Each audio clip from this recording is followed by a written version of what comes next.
पुशेगावच्या हिंद केसरी मैदानावरती गुलाल भेटला तर किती फरक पडतो पायऱ्यासाठी? पायऱ्यासाठी 100% आम्हाला एका दिवसात 100 फोन येणार पायऱ्यासाठी. एक मैदान पडलं तरी. तुम्हाला काय वाटतंय किती फरक पडेल पायऱ्यासाठी? आता फरक म्हणजे वर्षभर आम्हाला पैर शेमी आम्ही चांगलं केल्यावर वर्षभर पायऱ्याच्या अडचणच येणार नाही की. नमस्कार मित्रांनो, आज आपण आलेलो या पुशेगावच्या हिंद केसरी मैदानावरती. तुम्हा सर्वांचं विकास नाळे यूट्यूब चॅनलवरती सहर्ष स्वागत करतो आणि आपल्या मुलाखतीला सुरुवात करतो.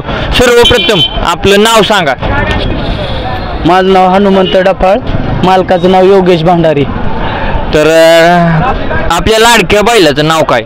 बलमा. बलमा. बलमा हे नाव कोणी ठेवले? सगळ्या ग्रुपने ठेवलं, आमच्या ग्रुपनं म्हणजे सगळ्यांच्या विचाराने ठेवलं सगळ्यांच्या. आता आपण पुशेगावच्या हिंद केसरी मैदानावरती आला, काय वाटतंय आता काय शेमीच्या अपेक्षा आहेत थोड्या. गटपास झालाय, गटपास दोन्ही आदत पळून गटपास झालाय ओपनच्या मैदानामध्ये.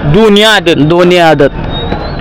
मित्रांनो, पाठीमागचे देखील आपले व्हिडिओ होते ह्याच मैदानावरचे चालूचेच आहेत. त्यांना पण आदतच होता आणि हा पण आदतच आहे. का हो आदत का पळवली? काय आम्हाला पायऱ्याच्या अडचणी आहेत भरपूर, त्याच्यामुळे वायदीचा प्रश्न आहे आणखी. त्याच्यामुळे घरचीच गाडी आमची जुळते, त्याच्यामुळे घरचा साजच पळवला आम्ही. मित्रांनो, आज वायदेविषयी आपण काही बोलणार नाहीये. तर कशी गाडी पळली? गाडी चांगलीच पळाली गटाला.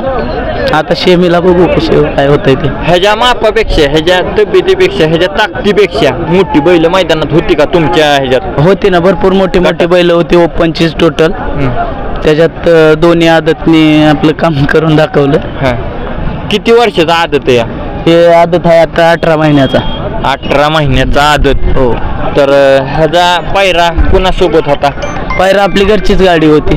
घरचीच गाडी? दुसरा ती नवीन खरेदी आताची. घरचीच गाडी आणली.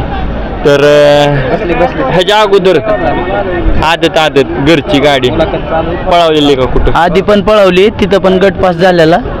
शेमीत थोडं टाकाटाकीमध्ये निकाल गेला दुसऱ्या गाडीला.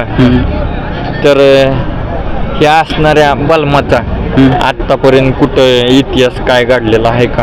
इतिहास त्याचे 5-6 गुलाल आहेत. कुठं? आमच्या तिकडं कर्जत जामखेड साईडला आहेत गुलाल त्याचे. आणि इकडं बरडमध्ये ते गट आहेत सलग 2 दिवस पळून 2 दिवस. हे बारामती फलटण.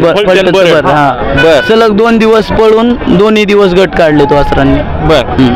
तिथं काय बक्षीस काय होतं? काय बक्षीस तिथे 1 लाख रुपये होतं पहिलं बक्षीस. आता इथं 2 लाखाचे चषक आहे.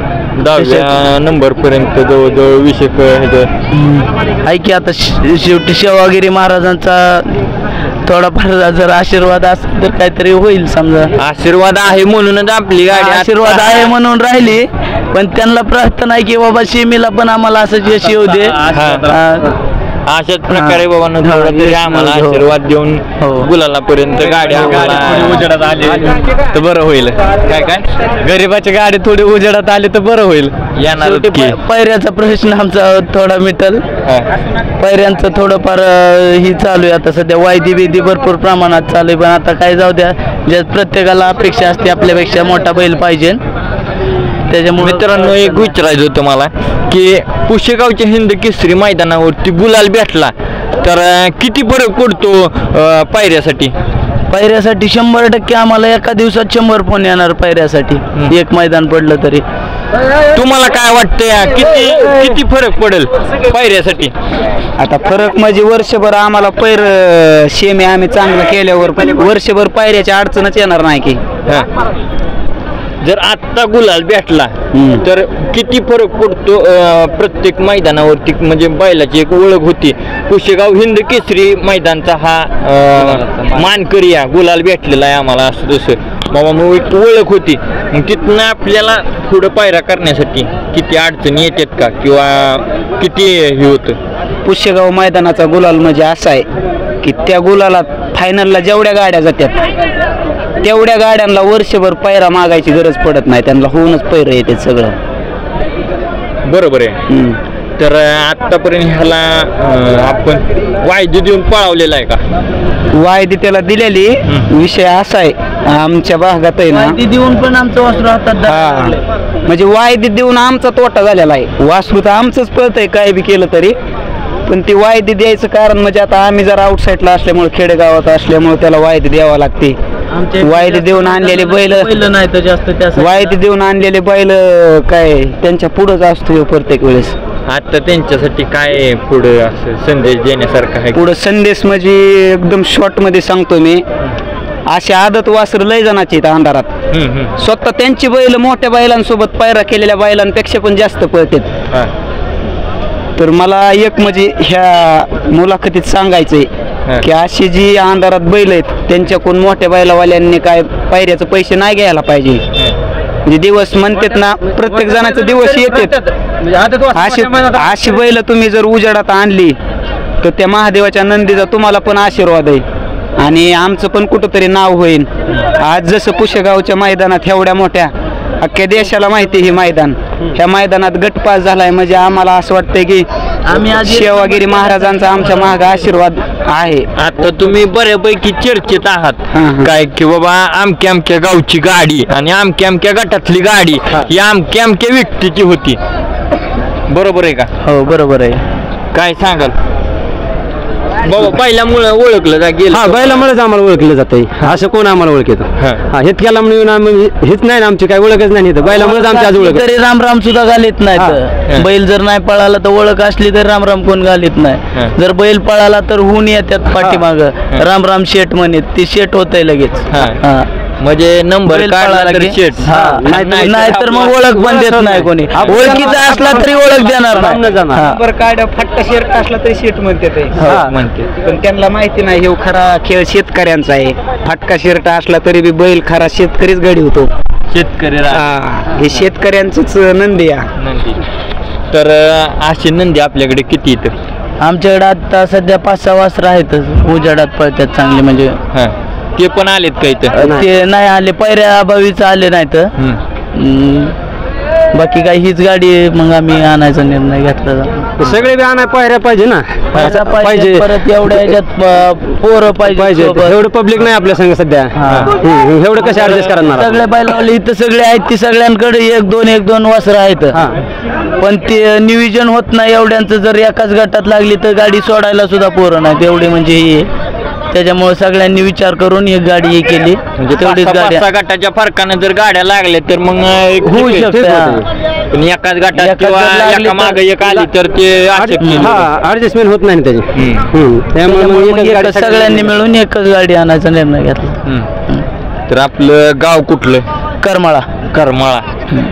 करमाळा म्हणजे आरची परशेचा साईड तोच करमाळा. हा, काय सांगाल चित्रपट कसा झाला तो? काय किती दिवसाचा चालला त्या भागात? बरेच दिवस चालला तो चित्रपट गावात. काय चित्रपटामुळे सैराट चित्रपटामुळे करमाळा तालुका सगळ्यांना माहीत झाला. तर आता करमाळा आणि तुम्ही चित्रपटांची निर्मिती म्हणजे कशी असती ही तुम्ही जवळनं पाहिली असेल? हा, पाहिली ना. करमाळ्यात मंदिर आहे ना कमला देवीचं, तिथं शूटिंग झालेली होती. तर सगळं चर्चेतच होतं ते गाव. त्या म्हणजे ते दिवस चालू होते ना सैराटचे, त्यावेळेस चर्चेतच होतं की ते बाबा शूटिंग करताना हा शूट एवढ्या वेळा केला जातो किंवा एवढ्या वेळेस कट केला जातो, हे बाबा आम्ही होतो त्यावेळेस इथं शूट त्यांना केला होता आणि इथं आता प्रत्यक्षात हा शूट दाखवला नाही किंवा इथं डमी असं दाखवले, असं काय आहे का? सैराट पिक्चर जे मराठी शूट करत होते ना त्याच्यातला एक सीन मी समोरासमोरून बघितला आहे. कुठला हो सांगा? ते नाही का आपलं ट्रॅक्टर घेऊन आरची जी जाते ना, बरोबर. म्हणजे परशाला सांग दाखवून देते, मी डायरेक्ट रानात चालले ते दाखवून देते. ते सीन मी समोरासमोरून बघितलेला आहे. कसं वाटलं होतं त्यावेळेस? कसं म्हणजे आता आमचं खेडेगाव असल्यामुळं आम्हाला विशेषच वाटतंय ना. पोरगी आहे ती आणि ट्रॅक्टर चालू होतं सगळं. म्हणजे ती खेडेगावात जी पद्धत चलते ना त्या पद्धतीत पिक्चर होता, त्यामुळे ते पिक्चरच त्यावेळेस भारी वाटायचा. शूट करताना बी, शूटिंग चालू असताना बी. एक मुलगी ट्रॅक्टर चालवती हे चित्रपटामध्ये तुम्ही आता शूटिंगच्या दरम्यान बघितले, पण आता ह्या बैलगाडी क्षेत्रामध्ये एक बळीराजा आणि हा बैल, बरोबर आहे, शेतकरी आणि बैल हे जे नातं आहे ती अशा चॅनलवरती किंवा या मुलाखतीवरती दाखवायला की यायला जे लोक नाही म्हणतात त्यांच्यासाठी काय संदेश शेतकरी ना शेतकरी मी एकदम म्हणजे हे आत्मविश्वासाने सांगू शकतो की शेतकऱ्यांनी शेती ना खरंच बैलावर करायला पाहिजे. तुमच्यात जर म्हणजे मैदानाला जाण्याची ताकद नसेल तर तुम्ही शेती जी ट्रॅक्टरने करताय ना ती बैलांनी करा. खरंच शेती बैलांनी केलेली लय भारी आणि एक महादेवाचा नंदी प्रत्येक जणाच्या दारात असाव शेती करण्यासाठी तरी टिकाव. आजारातला बैल आला बरी. मित्रांनो हा बैल देखील आता आपल्या समोर आहे.